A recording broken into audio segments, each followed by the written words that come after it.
Very good evening, I'm Asad Ahmed.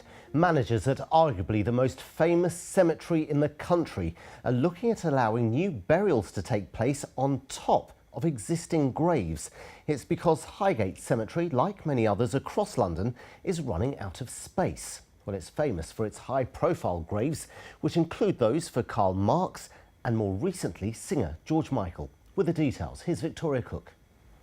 Over the last 200 years, Highgate Cemetery has become the final resting place of hundreds of famous people. But now, space for new burials at the Grade 1 listed site is running out. The charitable trust that looks after the cemetery says using existing graves is one option. There's space here for burials on top of someone who was buried probably in the 19th century. So with lots of safeguards, could you possibly then have a new burial here and say to a new family, yes, you can bury here, you can have a new headstone, but it must keep this very attractive design. Another possibility is using the pathways. You would have had horse and cart or horse and carriage running along here in the 19th century. We've narrowed it so that we can accommodate new burials along here. But as you can see, the space is filling up and there's not much left here. But historians worry this damages the original Victorian design.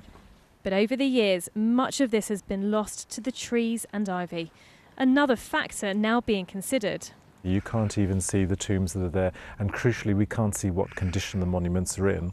So we've been doing a little bit of experimentation on this side to clear, to see what condition the tombs are in and what survives, and hopefully we'll be getting a balance neither as stark as this, not as overgrown as that. These decisions have all now been put to the public to get their views. The plan here is to get more space and ensure money is coming in for the upkeep of the cemetery. There are still up to 80 new burials here every single year. On the west side, a plot can cost around £40,000, and here on the east side, it's around £20,000. Money also comes in from tourists, but how important is it to them to see new burials here, even if it does mean reusing graves?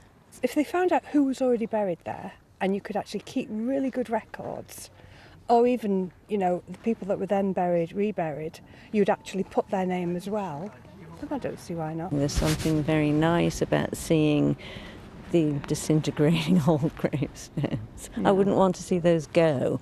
Many of these graves are owned in perpetuity, so only Parliament can allow them to be reused. It's something that other cemeteries across the capital are now considering. For Highgate, it now has to decide how to develop and preserve this site in the years to come. Victoria Cook, BBC London News.